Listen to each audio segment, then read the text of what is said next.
Dua terdakwa kasus pencabulan terhadap santriwati di Kecamatan Karangan, Mas Duki alias M 72 tahun dan anaknya Faisal Subhan Hadi alias F 37 tahun resmi menerima putusan vonis 9 tahun penjara. Kedua pelaku yang merupakan pimpinan pondok pesantren tidak mengajukan banding setelah masa pikir-pikir selama 7 hari yang berakhir pada 7 Oktober 2024.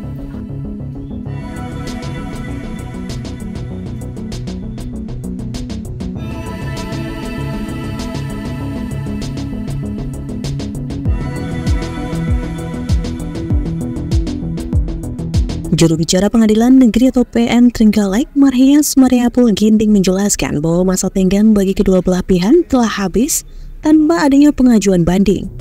Setelah majelis hakim memutuskan hukuman terhadap kedua terdakwa, batas masa tenggang untuk berpikir-pikir pihak terdakwa maupun jaksa penuntut umum atau JPU selama 1 minggu berakhir pada 7 Oktober 2024 kemarin.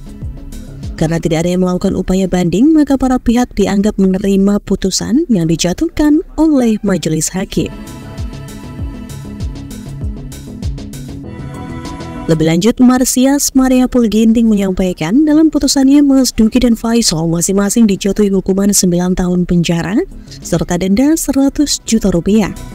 Jika denda tersebut tidak dibayarkan, akan diganti dengan hukuman tambahan berupa kurungan selama 6 bulan. Selain itu, mereka juga diwajibkan membayar biaya perkara sebesar Rp5.000. Selanjutnya, untuk proses eksekusi terhadap putusan ini menjadi ranah dari Kejaksaan Negeri Trenggalek. Pasalnya Pengadilan Negeri Trenggalek hanya mengeluarkan putusan terhadap para terdakwa. Perkara atas nama Mas Duki dan Faisal sudah masa tenggang untuk pikir-pikirnya selama 7 hari telah selesai pada tanggal 7 Oktober 2024. Sampai pada jam pelayanan tutup, para pihak dari kejaksaan maupun dari penasihat hukum atau terdakwa tidak menyampaikan upaya hukum banding. Dengan demikian, maka para pihak dianggap menerima putusan yang telah ditetapkan oleh majelis hakim dan putusan sudah memiliki kekuatan hukum yang tetap. Begitu dia, Pak. Untuk putusannya berapa? Untuk putusannya kemarin seperti yang sudah dibacakan oleh majelis hakim, keduanya baik Mas Duki maupun Faisal dihukum penjara selama 9 tahun masing-masing, dan untuk dendanya masing-masing 100 juta rupiah dengan subsidiar apabila tidak dibayar akan diganti kurungan selama 6 bulan. Begitu, Pak. Untuk eksekusinya seperti apa? Untuk eksekusinya semua itu ada di ranah kejaksaan, bukan di pengadilan. Nanti akan teman-teman dari kejaksaan yang melakukan eksekusi terhadap para terdakwa.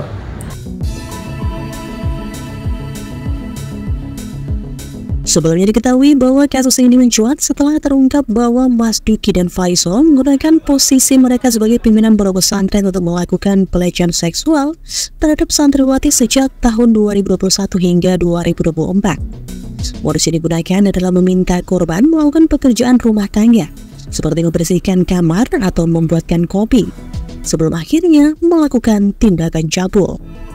Kejahatan ini terjadi di dalam lingkungan pondok yang ia kelola, seperti halnya di ruang tamu dan juga di kamar.